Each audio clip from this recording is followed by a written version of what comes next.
USDA is scheduled to release its grain stocks and prospective plantings reports at 11 a.m. Monday. One of the numbers to look for will be the expected soybean acres. Farm Futures surveyed nearly 1,800 growers and believes farmers might plant almost 83 million acres of beans. Informa Economics sees the total at 81.2 million acres. Either of those numbers would easily set a new high. The most land ever planted to soybeans was in 2009 when farmers put in more than 77.4 million acres. The increase in soybeans would obviously come at the expense of other crops, including corn. Farm Futures expects to see about 92 million corn acres, while Informa is forecasting 93. We met John in Norfolk Wednesday, where again the wind chased us inside, and started by asking about continued strength in the soybean market.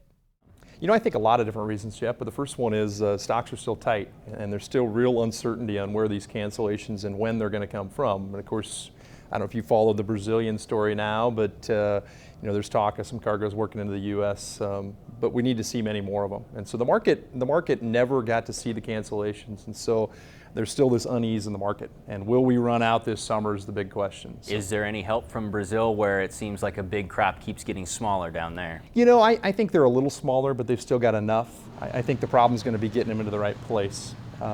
Beans from Brazil don't do the producer in Nebraska a lot of good directly. And obviously if we can supplement some California and some southeast U.S. feed demand, we can keep more of the beans here for the soybean meal. Now we'll get a grain stocks number on Monday. How many beans do you think are still in storage here in the States? You know, I think I'm going to be bold and say that I think they've missed the crop size on beans.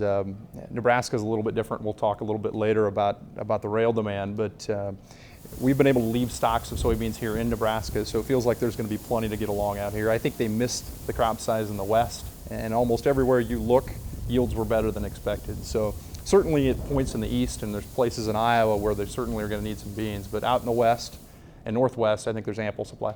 And what are the farmers that are holding those looking to do with them? You know, that's a good question. The farm marketing is always interesting, but if he didn't like 12 and didn't like 13 and he got to look at 14, I assume somewhere towards 15 or just the calendar is what will move the rest of the beans. And if he can get satisfied in 60 days that his crop's off to a good start, I think he looks to get rid of the rest of them.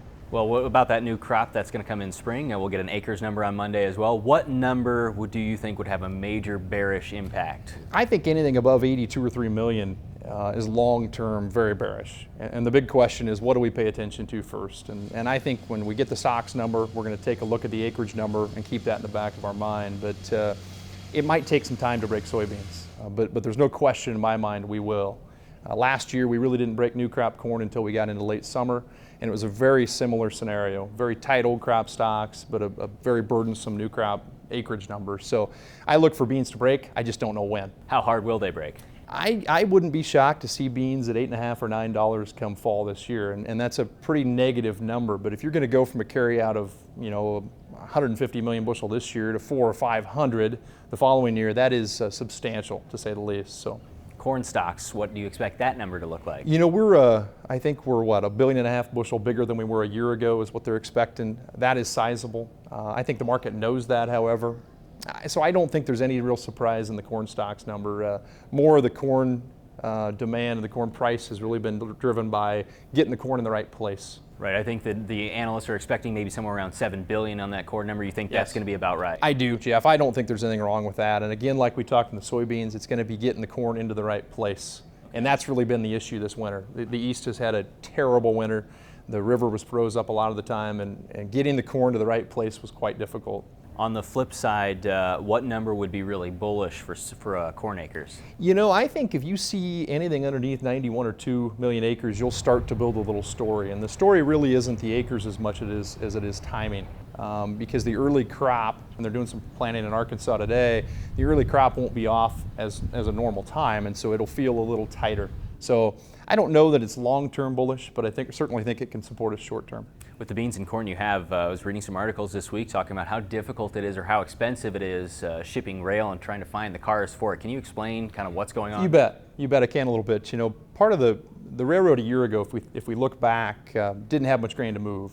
The cash market all stayed very close. It went in the ethanol, went in the livestock that was here, and the export really wasn't a factor. We went from a crop that didn't need to be exported to suddenly we have a crop that's very large, burdensome, on top of a soybean crop that is generally exported, and the railroad wasn't ready. And so what happened is the price to get those cars went from about $200 or $300 a car to about $5,000 or $6,000 a car, which in grain terms it's anywhere from $1 to $2 a bushel above and beyond the normal price. And so that makes it extremely hard to get that grain where it needs to be, and expensive. And so if you find any place in the that's served by the Burlington Northern or the UP, you're going to see depressed cash values or basis values out here. And until they can fix the problem, we're going to stay very well supported. Now, where are you going with these? Are you going west, or do you come east and south? The grain from Nebraska generally will come east and south, and so it'll work into the California market and the West Texas market. Once in a while, we'll take some grain to the Pacific Northwest, but that grain should primarily come out of South Dakota and North Dakota, which, as you know, that's been a difficult area because they've got the oil in North Dakota. So. All right, let's talk one more thing before we go. New crop corn and beans. Where would you maybe start to think to be aggressive on this? Well, I think even leading up into Monday, I think you've got to take a good hard look at where your cost's at in both corn and beans. And if you know that you can produce it for $4 and you can sell it for $4.50, you need to take a good hard look at that. And I'd probably be somewhere north of 50% sold on corn and beans. You know my story. We're going to get cheap. And so if you can be 50 or 60% today, and certainly on any rally take advantage of it, I think you better do it.